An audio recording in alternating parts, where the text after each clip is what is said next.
Hi guys, it's Rash and I am back with another video. Finally!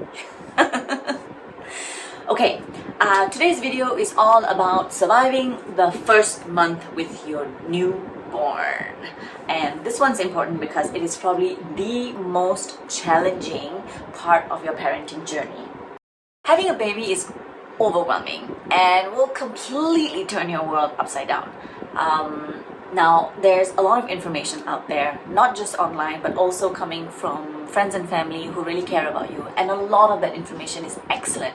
The only thing is it can become a little bit of an overwhelm. Not only is having the baby overwhelming, but now there's like so many different viewpoints and opinions and things to do and what not to do and all that stuff.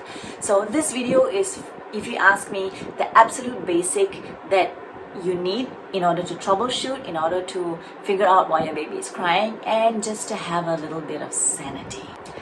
Chances are everything that you've read up till the point of your delivery has probably completely left your mind. You can't think straight. That's what happened to me. I was reading and watching all these videos and I was all ready and all set, and then the baby came. And for me, because my baby was born during the pandemic, the hospital staff didn't allow for my husband to stay overnight with me in the hospital, and I had 2 nights of complete torture with practically no help. I mean, like, having my husband there would have been so much better, but I had 2 nights of hell, and everything I had read and watched, I forgot. Whether it's the hormones, or whether it was just the stress, or whether it was just the fact that when a baby cries, you don't know what to do. You're nervous, you're scared, you're stressed, and you're like, shit, what do I do now? So the most important thing to remember is, for the past 9 months, your baby has been in your belly and conditions in there have been pretty much constant. Okay, his environment has been stable. So he's constantly being fed, he doesn't know when he's peeing or pooping, he doesn't feel that stuff, he's all nice and bundled up and snug, and the temperature around him is constant, and there's a constant kind of noise playing in his ears, that he can hear your voices with a little bit of muffled of the environmental sounds and stuff like that. So your duty in the first month is just to try to replicate that environment for your child out here in the real world, okay?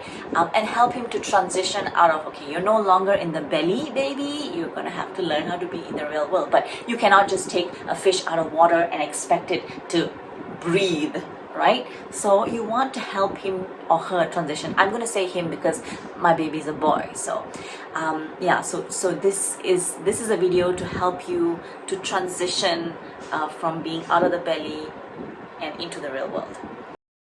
Things first, your baby is going to cry. Accept that and come to terms with it. Your baby is not going to cry like what you think babies cry, like wah, wah. No, your baby's gonna cry. Probably he's gonna turn blue, he's probably gonna look like he's out of breath and he's not breathing, and there's gonna be like dead silence, but he's crying, and then suddenly wah. My baby did all that, so it was scary. It was really, really scary. Even my husband, who's an experienced father of 2, even he got a little worried at times when my baby would cry and just not breathe. So if you ask me, the first couple of days, couple of weeks is all about, understanding and managing your baby's cry. Of course, learning how to not panic so that you can problem solve effectively, right? Because the cries are just communication. Bottom line, why do newborns cry? They cry for 4 main reasons. These are not the only reasons, but these are usually the reasons, okay? 1, they're hungry. 2, they're wet.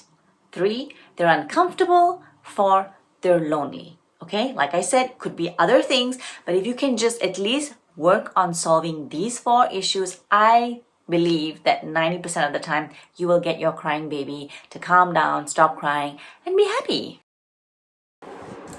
Feeding. All right, first thing, feeding, right?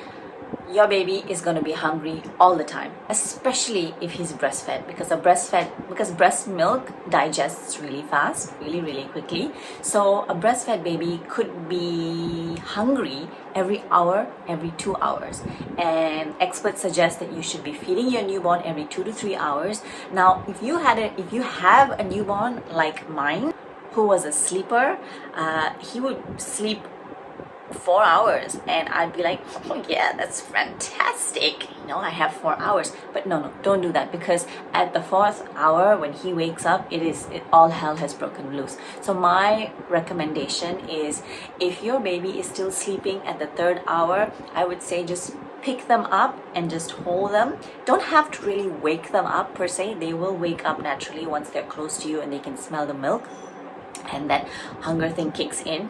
But you're ready to feed, right? So again, reminder, feed every 2 to 3 hours. If your baby is sleeping, either you wake them up or you at least pick them up and hold them close and have milk ready, whether it's in a bottle or in the breast, whatever. It needs to be ready, because that is the number one reason they cry. And when they are hungry, they can cry so uncontrollably that you can't console them practically, and that's another thing.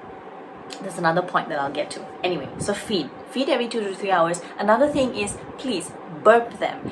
Even if burping takes an hour, burp them, because if that gas doesn't come out, all that just contributes to colic, and that just makes it harder for this baby to function. He'll have a lot of stomach issues, a lot of gas, and he'll be extremely uncomfortable. So the feeding part is feed every 2 to 3 hours and burp. Even if you need to pet that baby for an hour, you pet him until he burps. Got it? All right, next is he's wet, right? So diaper. Okay, here's the thing. In the newborn stage, don't be stingy with diapers. All right, I know diapers are expensive, yada, but really it's less expensive to use up diapers quickly or even waste them, rather than have a child with a newborn with a nasty diaper rash, and you have to go through the ordeal of watching your baby suffer, make you feel like you're suffering, and then you'll need to take him to the clinic and all that stuff. So diaper changes need to happen frequently. We changed our baby's diaper every 2 to 3 hours, meaning if he woke up, we'd feed him and then we'd change his diaper. Or it could be the other way around. If he woke up and he wasn't crying, we would change him first and then we would feed him. So I'm talking about going through anywhere between 8 to 12 diapers a day. All right, a newborn diaper package has about 78 diapers in there. Well, that's because I used Huggies, and so that one packet only lasts about a week. You'll need about 2 packets, and then you can already upgrade to the next size, which is the size S, right? So wet and dirty diapers need to be changed all the time. Don't be stingy with those diapers. Third thing, an uncomfortable baby. An uncomfortable baby can be difficult to soothe because you fed him, you've changed him. So now what the hell is the matter, right?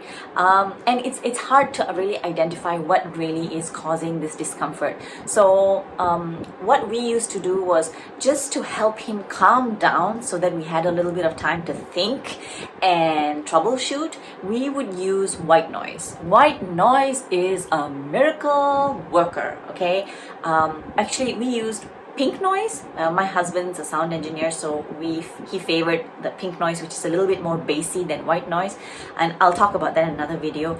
But white noise is basically a loud shushing sound. Shh. It could be turning on a vacuum cleaner. It could be turning on YouTube with white noise. I mean, there's so many videos out there. It could be turning on the sounds of rain or waterfalls or water flowing or anything of that sort, okay? Here's the thing though, if your baby is crying out of discomfort and you need to stop him from crying, you need to turn on that white noise really loud. So I would recommend you download this app. It's called a function generator app, where you're able to monitor how loud sounds are, okay? And if you need to snap your baby out of that crying frenzy, you need to turn up the white noise to about 80 dB. Now, I know that's loud. It could be 80, it could be 85. We had once turned it up all the way to 90 just to snap him out of crying. And I have a video on that. I'll post that in here. Right? And that's just for a couple of seconds long. It could be 10 seconds, 15 seconds, nothing more than 30 seconds. Okay, just to snap him out of it. As soon as he stops crying and calms down, you can lower the volume back to a reasonable volume is anywhere between 60 to 70. For me, even 60 is a little too high, but in the early stages, you're experimenting and you're exploring, and some babies like it a little bit louder than others. The thing is, just don't let them, for me, I would say don't let them sleep all night long with white noise that is way too loud. If you're going to leave white noise on all throughout the night for your baby just to keep them calm, I would say keep it at 60 or even below 60, which is just a really soft shushing sound. But I'm talking more about this crying frenzy where you don't know what's going on. Turn on white noise or pink noise and turn it up to anywhere between 80 to 85 dBs, which is gonna sound ridiculously loud to you, but just watch what happens within seconds, okay? If you don't want to use all these fancy white noise, pink noise, just bring out a vacuum cleaner and turn it on and just watch the magic happen. All right, now I'm just saying use it to calm the baby down so that you can figure out, then you can check on him. You can check whether it's his clothes, whether he's uncomfortable, has he twisted something, is something under him, whatever, just troubleshoot.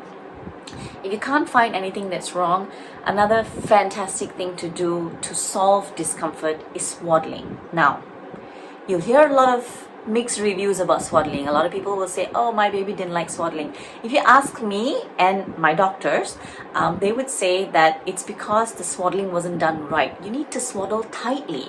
Why swaddle? The whole concept of swaddle is to give the baby the feeling of being back in the womb, and the womb is nice and snug. The guy is like all bundled up and ball-like, right? So swaddle him that way. Swaddle him nice and tight and snug, not loose. You're not swaddling for warmth. This is not a blanket that you're throwing on. That you're not solving that problem. You are solving the whole, like, I want to be hugged and I want to be held really tightly and I want to feel safe. That's the problem you're solving, and that's what swaddling does. So I'll make another video about how we swaddled. We swaddled all the way up to 7 months, when he naturally on his own decided that he wanted to be set free from the swaddle, and it just helped. I ended up having a very calm, happy baby, and I would say swaddling, pink noise, that really helped a lot. The last one, your baby is feeling lonely, right? So he's been with you constantly every second for 9 months, and all of a sudden he's taken out, he's swaddled, and he's left alone in a bassinet or in a cot or on the bed or wherever it is that he's being left. So he can't smell you, he can't hear your heartbeat, things are very different for him. So the whole loneliness thing can be solved with skin-to-skin contact, where if you fed him, you've changed him, you've swaddled him, he's still restless and uncomfortable, undo that swaddle, take off your shirt, unbutton his shirt and put him to your chest. Hold him there tight, rub his back, rub his head, just hold him, just be a mom. It'll come naturally. Come on, I trust it'll come naturally. All right, so just do that. And now it doesn't take immediately. Like my baby, when I started doing skin to skin, really it felt very uncomfortable. I could see that he was uncomfortable. I was uncomfortable. I didn't really know how to hold him. I didn't know how much of skin to skin. Should I be naked? Should he be naked? Can I have my bra on? Can I have half my shirt off? It doesn't matter. You just try. Okay, the point is you need to get some skin to skin. You need to get him close enough to you so he can hear your heartbeat and smell you. That's really what it's about, skin to skin. And if carrying him for long periods of time gets a little tiring, which it could, you can also do baby wearing. I read that you can start baby wearing from day one. I didn't implement baby wearing until my kiddo was about a month plus, which I feel like I should have done it so much earlier, because my God, the miracle of baby wearing. The moment I would put on that it's a cloth baby wearer and tuck him in there, he would sleep off, and he would sleep nice snugly for about like an hour or two, no problem, right? And then he would wake up and he'd be happy, and he could smell the milk, and he'd just show me all the signs that he's hungry, and it was a joy. So I highly recommend baby wearing. I'll make a separate video about that. I'll tell you what I used, and I'll tell you what are the brands that I completely. So there you go. To summarize, okay, 4 main things. Your baby could be hungry. If he's hungry, feed him. How often do you feed him? Every 2 to 3 hours. And you must burp him. Make sure he burps. Second, your baby is wet. Don't be stingy with those diapers. Change those diapers every 2 to 3 hours, as often as you feed him, or as often as he gets up, as often as he cries. Even if there's barely anything in the diaper, just change it out anyway. You are way better that way than not. Number 3, your baby is uncomfortable. An uncomfortable baby could cry uncontrollably, and I would highly recommend you use pink noise or white noise rather, just to calm him down, so you can think and you can troubleshoot. And right after that or before that, try swaddling. Swaddle tightly and snugly. And last of all, your baby is lonely, and the solution for loneliness is hug him skin to skin, keep him close, let him hear your heartbeat, let him smell you, and best of all, for longer periods of holding, use a baby carrier or a baby, I don't know what they call it, but they call it baby wearing. So it could be, it's a carrier, but it's a stretchy cloth, so use that. And that about should do it. I believe that if you can tackle these 4 things, 90% of the time you will have a calmer baby, a happier baby, and you will have your sanity as well. If you have a friend who has recently had a baby or is about to have a baby, please send this video out to them. I'm pretty sure that it will be helpful to them. And if you have watched this video and you have any comments, please feel free to comment. If you know me personally, call me, WhatsApp me, Facebook me, Instagram me, whatever. But feel free to leave comments. And the last thing is, if you're a mom and you've gone through this and you have found this video is a little insightful, but you can add to it and you have some extra information that you think is very, very, very effective for first-time moms, please share it with me so that I can spread the information, or we could collaborate.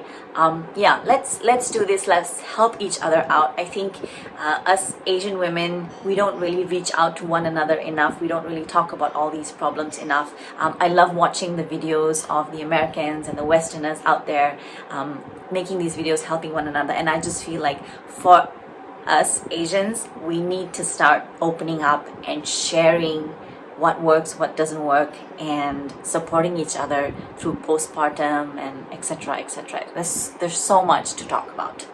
So hope you enjoyed the video, and I will see you around. I got so many more to make just from this video alone, so I'll get right on those. See you later. Bye.